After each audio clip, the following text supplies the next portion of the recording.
Yeah, and you know, interesting. I come to Atlanta, being transferred to Miami when I was about to be released, and I go sign my for the phone there in Atlanta, and who's in front of me? Literally in front of me, Mel Kessler. Mel Kessler.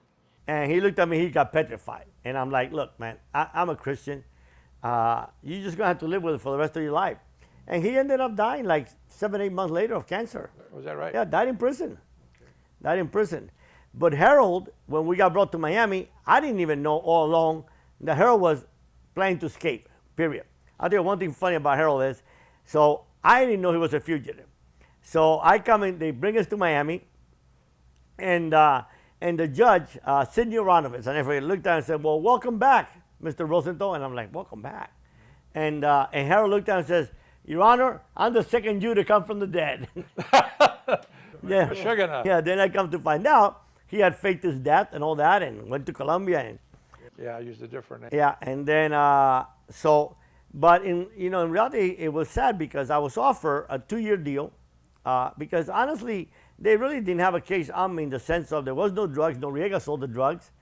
And, so I'm standing strong because I don't want to plead guilty and make Harold look bad. Next thing I turn around is, I'm going to trial by myself. They all pled guilty.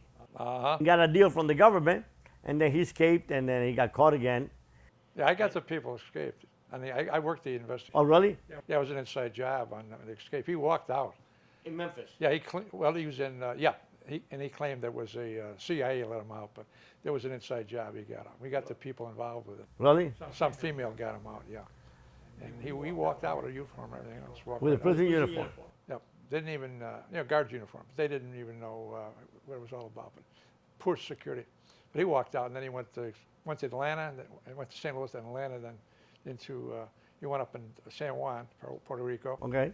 Met Veronica Wall. I think if you knew her. I never met her, no. That was her main gal. And she was a dentist degree. She was an educated girl out of Germany. But yes, they went to Medellin after that.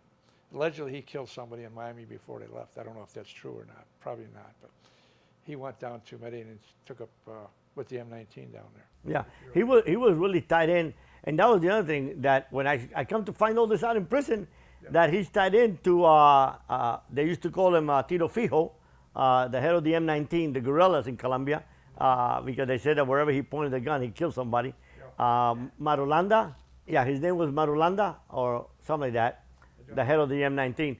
But come to find out that Harold was supposed to be like a captain.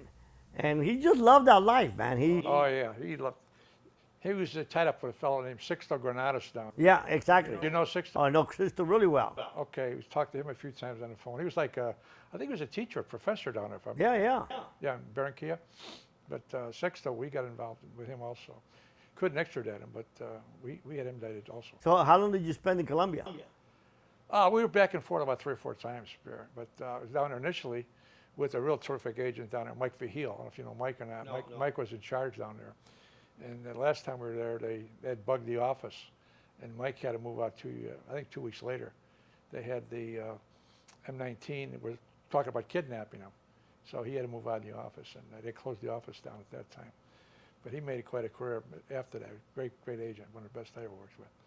But I was down there 3 or 4 times, and of course, I couldn't go. I was still undercover when we extradited Harold out of there. They brought him back to Miami, and he planned another escape there.